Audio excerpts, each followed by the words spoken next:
The air in Oatman, Arizona was thick with the scent of parched earth and blooming greasewood, a deceptive fragrance that masked the rot of a lawless frontier. Eleanor Evans stood behind the heavy oak counter of her father's mercantile, her fingers tracing the smooth grain of the wood, a stark contrast to the rough, unhewn life they had found since leaving the refined cobblestones of Boston 3 years prior. Her father had promised a new Eden, a place where the air was clean and the opportunities were as vast as the horizon, yet the reality was a landscape of harsh sun and harder men. The spring of 1877 had arrived with a heat that shimmered off the dusty main street, and for a moment the world seemed suspended in a quiet, golden haze. That silence was obliterated by the sudden, sharp crack of a gunshot. It wasn't the distant pop of a hunter's rifle, but the deafening roar of violence entering their sanctuary. Elena's instincts, honed by 3 years of frontier survival, sent her diving for the floorboards. The second blast followed instantly, a violent intrusion that turned the front display window into 1,000 crystalline daggers. Glass rained down in a shimmering, deadly downpour, skittering across the floorboards like frozen tears. From the back room, her father's voice, raw with a terror she had never heard, commanded her to stay down. But the sound of heavy, spurred boots crunching over the broken glass told a different story. The world they had built was being dismantled by the boots of men who valued gold over blood. The store, once a place of commerce and community, had transformed into a claustrophobic cage of splintered wood and shadow. Elena pressed her spine against the sturdy shelving, the rough cedar biting into her back through the thin fabric of her cotton dress. She could hear them, 3 distinct sets of footsteps, rhythmic and predatory. The air grew heavy with the smell of unwashed wool, cheap whiskey, and the metallic tang of gunpowder. A voice, gravelly and devoid of mercy, demanded the location of the safe. Peering through a sliver of space beneath the counter, Eleanor saw her father standing near the back office, his hands raised in a gesture of agonizing helplessness.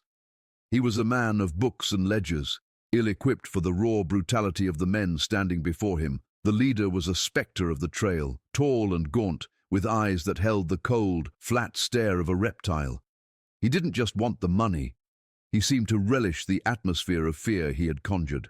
Her father, trying to buy her safety with his compliance, offered the safe's contents with a calm that Elena knew was a brittle mask. But the mask slipped when a small sound escaped her, a stifled gasp of horror that betrayed her hiding place. In an instant, the 3 men turned. The leader's gaze locked onto the gap in the counter, and a slow, predatory grin curled beneath his grime-stained bandana. What followed was not merely a robbery, but a psychological and physical shattering of her existence. The leader lunged, his hand, rough and calloused like sandpaper, yanking her upward by the arm with a force that threatened to dislocate her shoulder. Her father's calm vanished, replaced by a desperate, suicidal bravery. He launched himself forward, a father's love pitted against the iron of a revolver. The deafening crack of a third shot filled the room, and Eleanor watched in a trance of horror as a bloom of crimson erupted across the stark white of her father's shirt. He collapsed, his life spilling out onto the floor he had swept every morning. The scream that tore from Eleanor's throat was silenced by a heavy blow, and the world became a blur of dust, heat, and the rhythmic jingle of spurs. She was dragged out the back door, the rough earth scraping her skin as the town of Oatman watched from behind closed shutters. The violence of that afternoon was a chasm that divided her life into before and after. When she was finally abandoned hours later on the outskirts of town, bruised and hollowed, the setting sun cast long, skeletal shadows across the desert. She stumbled back toward the town, a ghost in a torn dress, feeling as though her very soul had been bleached white by the trauma. The doctor's confirmation of her father's death was a formality. She had seen the light leave his eyes. The aftermath was perhaps more cruel than the event itself. In the weeks that followed, the sympathy of the townspeople curdled into a suffocating, judgmental pity.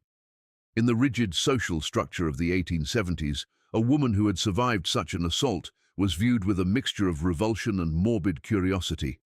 The whispers followed her like a foul wind, speculations on her lost virtue and the shame she must carry. The sheriff's empty promises of justice were a hollow comfort. His eyes remained fixed on the floor, unable to meet the gaze of a woman who had become a living reminder of his own failure to protect the town. Elena found she could no longer walk the streets of Oatman without feeling the weight of 1,000 accusing eyes. The mercantile was sold to settle debts, and with her reputation in tatters, she realized that to survive, she had to vanish. She was no longer Eleanor Evans, the merchant's daughter. She was a survivor in search of a grave for her past. With a single carpetbag containing the remnants of her Boston life and the last of her father's savings, she purchased a ticket on a stagecoach headed north. Her destination was Silver Creek, a mining settlement 100 miles away where a distant cousin, Martha, was her only tenuous link to a future. As the stagecoach bounced over the unforgiving Arizona terrain, Eleanor stared out the window at the vast, indifferent desert, her heart as parched and empty as the land she was traversing. The journey was an agonizing trek through a landscape that mirrored her internal desolation. Each jolt of the coach sent flashes of the attack through her mind, the smell of the leader's foul breath, the cold click of the revolver, and the final pleading look in her father's eyes.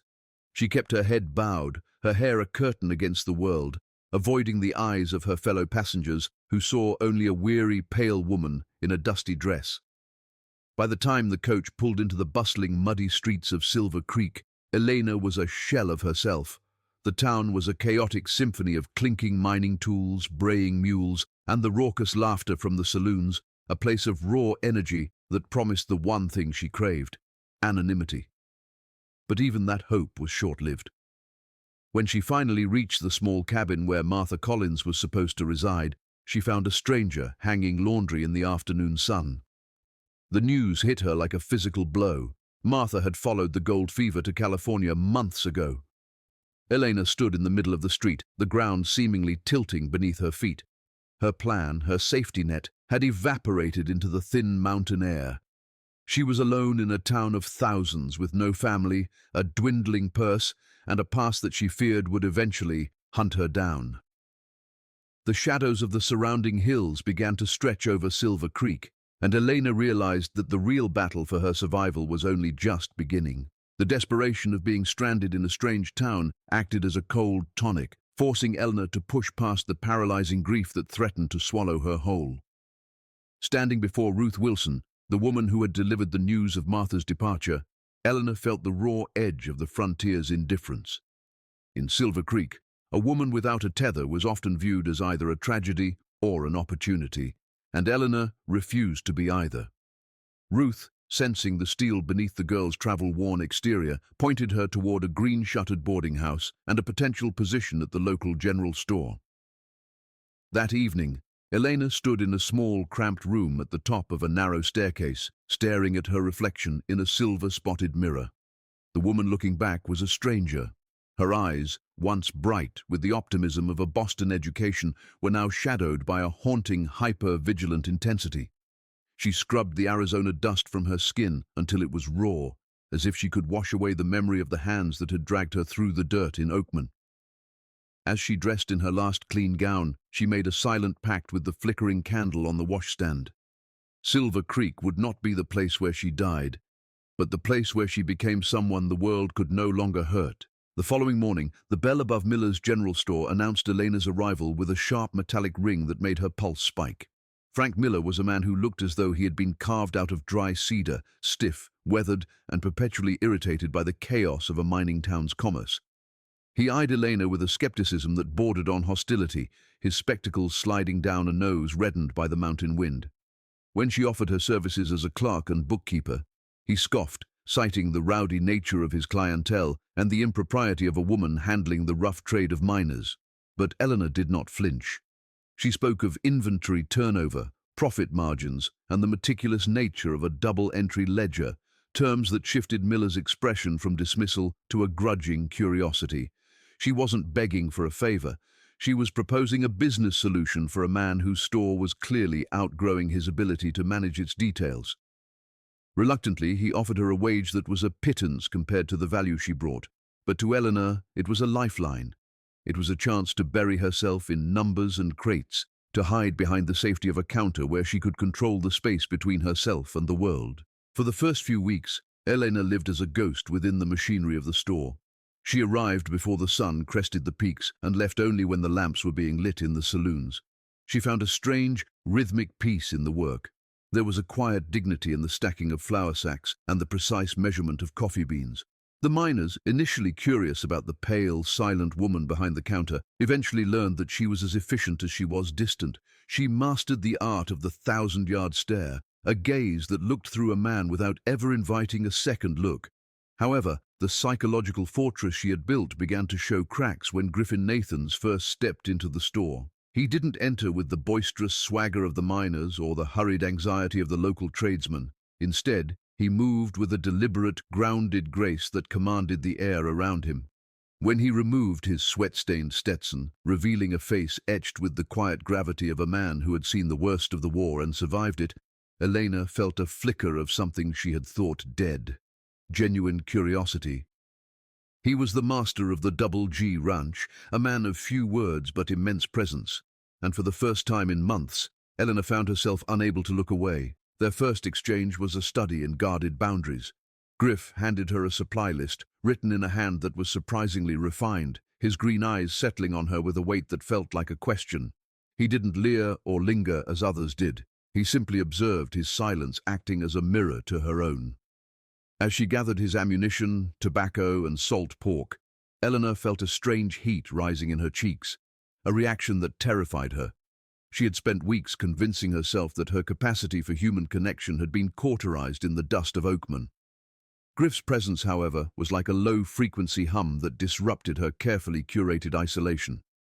He spoke of his ranch as if it were a living entity, a place 10 miles north where the world was governed by the seasons rather than the whims of men. When he offered his hand and introduced himself, Eleanor's hesitation was a palpable thing, a physical barrier she couldn't quite lower.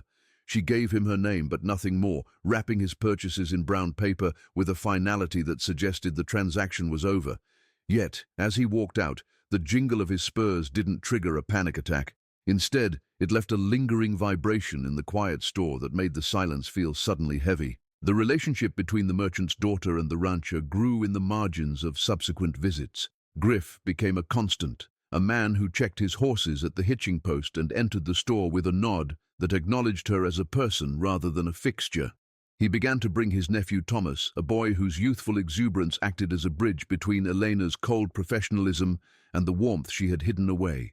Watching Griff interact with the boy, the way he balanced discipline with a quiet, profound tenderness, started to dismantle Elena's belief that all men were predators waiting for a moment of weakness. One afternoon, Griff arrived alone, the rain drumming a rhythmic cadence on the tin roof of the store. He leaned against a barrel of dry goods and, without preamble, offered her a position at the Double G. He needed a bookkeeper, someone to manage the complexities of a growing cattle operation that was slipping through the fingers of his aging housekeeper. The offer was a crossroads.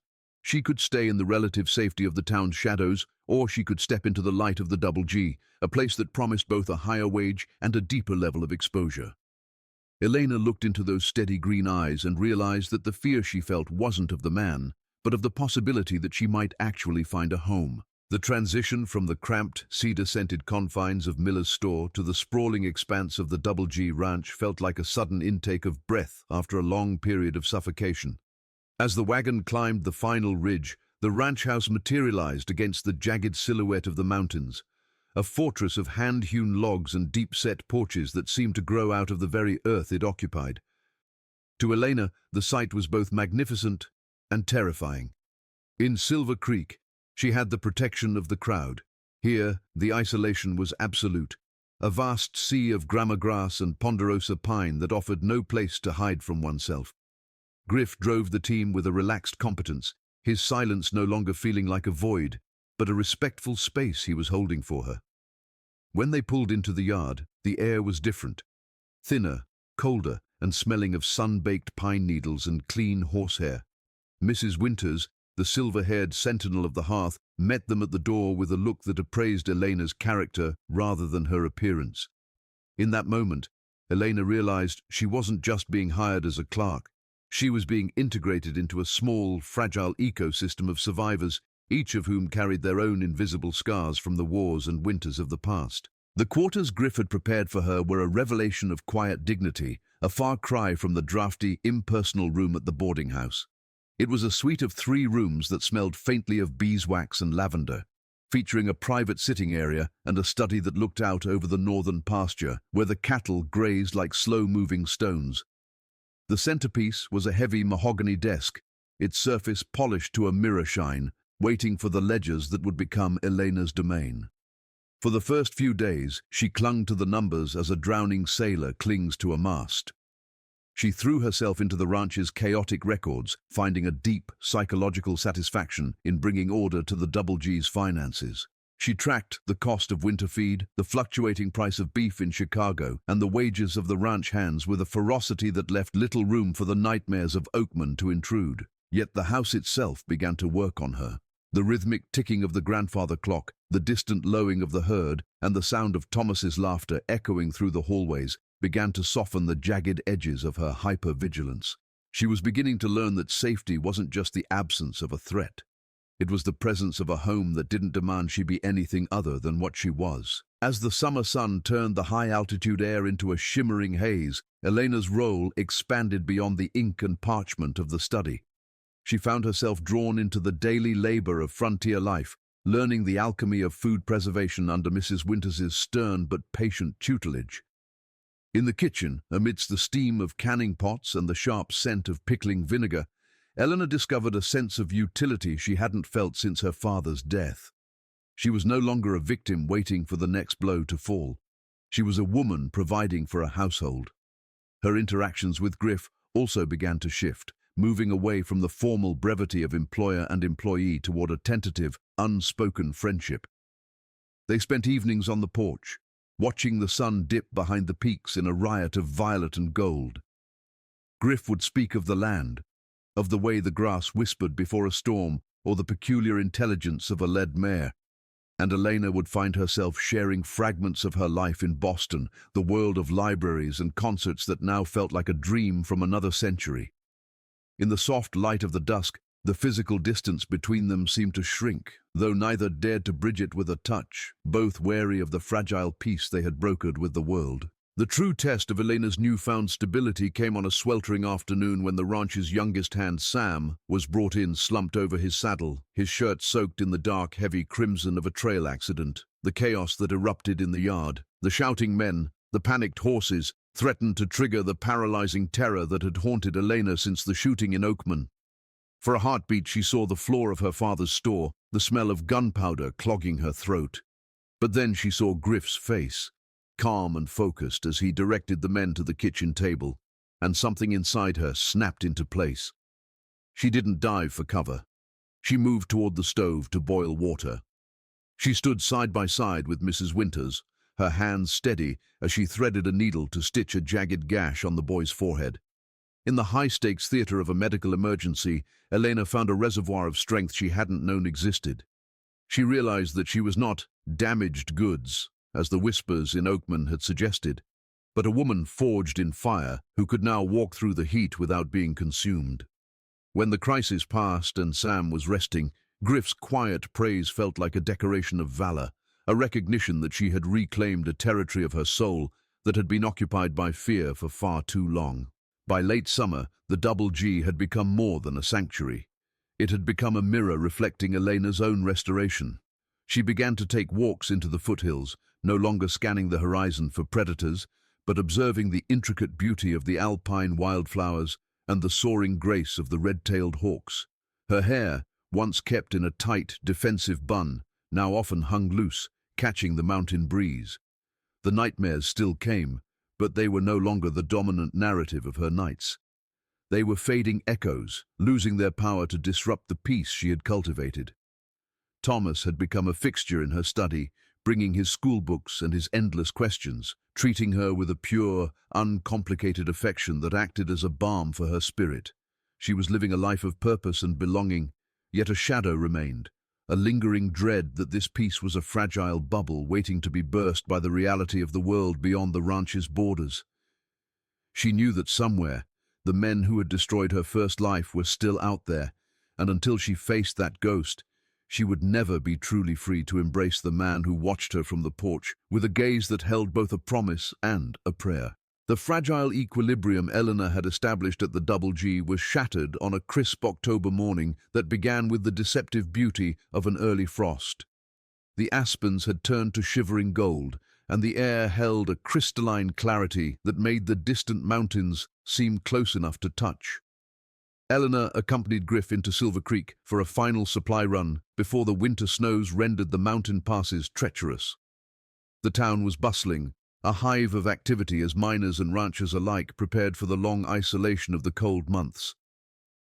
Inside Miller's general store, the familiar scent of brine, leather and roasted coffee initially offered a sense of homecoming. Eleanor was browsing a new crate of books, her fingers lingering on the spine of a leather-bound volume, when the bell above the door jangled with a violent, erratic energy. 3 men entered, bringing with them a sudden, suffocating atmospheric shift. They carried the dust of a long trail and the arrogant swagger of men who operated outside the boundaries of human empathy. As one of them turned to adjust his gun belt, Elena's vision suddenly tunneled, the world around her dissolving into a grayscale blur of terror. Despite the thick beard and the trail-worn clothes, she recognized the eyes, the cold, reptilian gaze of the man who had stood over her father's body in Oatman. The psychological impact was instantaneous and visceral, a violent hijacking of her nervous system that sent her back to the splintered floorboards of the mercantile. Her lungs seized, the oxygen in the store seemingly replaced by the phantom smell of gunpowder and the metallic tang of blood. She felt the ghost of a rough hand on her arm, the jingle of spurs echoing in her skull like a funeral knell. The book she had been holding slipped from her nerveless fingers, the heavy thud against the floorboards sounding like a gavel on a coffin lid. Griff, ever attuned to her presence, was at her side in a heartbeat. He didn't need a verbal explanation. He saw the deathly pallor of her skin and the way her pupils had dilated into black voids of panic. With a protective instinct that was both quiet and absolute, he stepped between Eleanor and the newcomers, his hand resting with casual lethality near the butt of his revolver. He guided her toward the rear exit, his voice a low, grounding rumble that acted as a tether to the present. Outside, in the sharp autumn air, Elena leaned against the wagon wheel, her body racking with tremors as she gasped for breath, the sunlight feeling like an intrusion on her internal darkness. The ride back to the Double G was conducted in a heavy, pregnant silence, the beauty of the landscape now a mocking backdrop to Elena's renewed desolation. The sanctuary of the ranch no longer felt impenetrable. The wolves were at the door, and the illusion of safety had been stripped away. It wasn't until they reached the privacy of her study that the dam finally broke. With Griff standing by the hearth, his expression a mask of controlled fury and profound sorrow, Eleanor unspooled the full, agonizing truth of that afternoon in Oatman. She spoke the words she had buried in the deepest recesses of her psyche, the murder of her father, the brutal assault, and the secondary trauma of the town's judgmental pity. Telling the story was like lancing a long-festering wound. It was painful, messy, and terrifying, but for the first time, she wasn't carrying the weight alone. Griff listened with a stillness that was more powerful than any outward display of emotion. When she finished, expecting to see the same revulsion she had fled in Oatman, she found only a steady, unwavering flame of respect in his green eyes. He didn't offer empty platitudes or hollow comforts. He offered the ironclad promise of a man who would burn the world down before letting harm find her again. Action followed confession with the grim efficiency of the frontier. Griff immediately dispatched a messenger to Sheriff Taylor, identifying the men not as Elena's attackers, but as wanted outlaws matching a federal description. The following days were a study in heightened tension, a war footing that saw the Double G transformed into a fortress. Elena lived in a state of hyper-arousal, every snap of a twig or distant neigh of a horse sending her heart into a frantic rhythm. Yet, within this fear, a new seed of agency began to sprout. She realized that running was no longer an option. The ghost of Oatman had followed her, and it would continue to hunt her until she faced it. When Sheriff Taylor arrived a few days later, hunkering down in the main house as a blizzard began to howl against the logs, he brought news that the Rollins gang had been cornered in a nearby mining camp. The leader, Jack Rollins, had survived the shootout, but was badly wounded and held in the Silver Creek jail. The news brought no immediate joy, only a heavy, cold sense of inevitability. The past was no longer a shadow, it was a man in a cage, and the law required a witness to ensure he never walked free again. The psychological climax of Elena's journey occurred in the quiet, candlelit hours of the blizzard's second night. Griff sat with her in the living room, the fire casting long, dancing shadows across the walls. He presented her with a choice. She could remain in the safety of the Double G, anonymous and protected, or she could ride into town and face the monster who had tried to break her. He made it clear that his love for her was not contingent on her bravery. He would cherish her just the same if she chose to never speak of Rollins again. But Elena, looking into the fire, realized that her silence was the final piece of power Rollins held over her. By speaking, she would reclaim her voice. By looking him in the eye, she would prove that he had failed to extinguish the light her father had so dearly loved. She decided then, with a resolve that felt like the forging of steel, that she would go to the jail.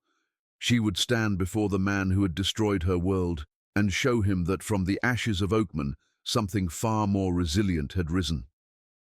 Griff took her hand, his thumb tracing the line of her knuckles, and in that silent contact, Elena felt the transition from victim to survivor, ready to face the shadows in the valley. The journey back to Silver Creek after the storm was a pilgrimage of iron and ice. The wagon tracks cut deep through the fresh, blinding powder, carving a path toward a reckoning Elena had avoided for nearly a year. Beside her, Griff was a silent sentinel, his presence providing a gravitational pull that kept her from spinning into the abyss of her own anxiety. As the stone walls of the county jail loomed out of the winter fog, Elena felt a cold, crystalline clarity settle over her spirit. This was the final threshold. Entering the dim, drafty hallway of the lockup, the air tasted of damp earth and iron, a stark, sensory reminder of the cage that now held her past captive. Sheriff Taylor led them to the rear, where the shadows were deepest. There, slumped on a narrow cot with his shoulder swathed in blood-stiffened bandages, sat Jack Rollins. He was no longer the towering engine of destruction from her nightmares. In the grey light of the cell, he looked diminished, a haggard animal caught in a trap of his own making. When he looked up, his eyes remained flat and empty, unable to grasp the significance of the woman standing before him. He had forgotten her face, but she would ensure he never forgot her voice. Elena moved to the bars, her posture echoing the refined strength of the oak trees at the ranch. She didn't scream, and she didn't weep. Instead, she spoke with a measured, lethal precision that seemed to vibrate in the small cell. She named her father, she named the date, and she named the crime. She watched as the first flicker of recognition, and with it, a shadow of genuine fear, crossed Rollins's face. In that moment, the psychological power dynamic shifted irrevocably. He had intended to leave a broken girl in the dust of Oatman, a ghost haunted by his cruelty. Instead, he was faced with a woman who had used the shards of her broken life to forge a new, unbreakable identity. "You took a man's life and a daughter's peace," she said, her voice a calm, tolling bell in the silence of the jail. "But you failed to take my future. I am the living proof of your defeat." As she turned to leave, she felt the last of the invisible chains that had bound her to that afternoon in 1877 snap and fall away. She stepped out into the crisp Arizona sunlight, and for the first time, the air felt entirely hers to breathe. The legal proceedings that followed were a testament to Elena's reclaimed agency. With Griff and Marshall Davis by her side, she provided a formal deposition that linked Rollins to a string of atrocities across the territory, ensuring that his path ended at the gallows rather than in a shallow grave of forgotten crimes. The process was exhausting, a final trek through the mud of her memories, but it was done with a sense of purpose that shielded her from the whispers of the town. Silver Creek did not look at her with the pity of Oatman. They looked at her as the woman who had brought a monster to heel. When the final papers were signed and the carriage turned back toward the Double G, Elena felt a profound sense of closure. The before and after of her life were no longer two separate warring entities. They had merged into a singular narrative of survival and triumph. The scars remained, but they were no longer jagged wounds. They were the sturdy seams of a life that had been torn apart and sewn back together with stronger thread. The arrival of spring at the Double G brought a vibrancy that felt like a physical manifestation of Elena's internal renewal. The creeks swelled with snowmelt, the pastures erupted in a riot of lupine and paintbrush, and the air was filled with the frantic, joyful business of new life. It was against this backdrop that Griff finally spoke the words he had been holding in his heart since the blizzard. On the porch, as the first fireflies of the season began their rhythmic dance, he asked her to stay, not as a bookkeeper or a ward, but as his partner in everything the frontier could offer. He offered her a name that wasn't stained by the past, and a home that was built on the bedrock of the respect they had forged in the fire of the last few months. Elena looked at the man who had seen her at her lowest and had never once looked away. She saw the husband she wanted, the father her future children deserved, and the friend who had walked her through the valley of shadows. Her yes was not a surrender, but an arrival. Years later, the Double G had grown into a sprawling legacy of stone and spirit, a sanctuary for those who had nowhere else to go. Eleanor stood on the porch, her hand resting on the sturdy railing as she watched Thomas, now a man grown, leading a new generation of hands across the North Ridge. Beside her, a young son with his father's green eyes chased a hound through the tall grass, his laughter a sweet, uncomplicated music that filled the yard. Griff joined her, his arms sliding around her waist with the familiar, grounding warmth of a decade of shared sunrises. They stood together in the golden hour, looking out over a kingdom built on resilience. Eleanor Evans, now Eleanor Nathans, realized that her father's promise of a new Eden hadn't been a lie. It had just required a different kind of courage to find. She was no longer defined by what had been taken from her, but by everything she had chosen to build. The horizon was no longer a place to flee toward, but a boundless space where she and those she loved would continue to write their own story, one day of grace at a time.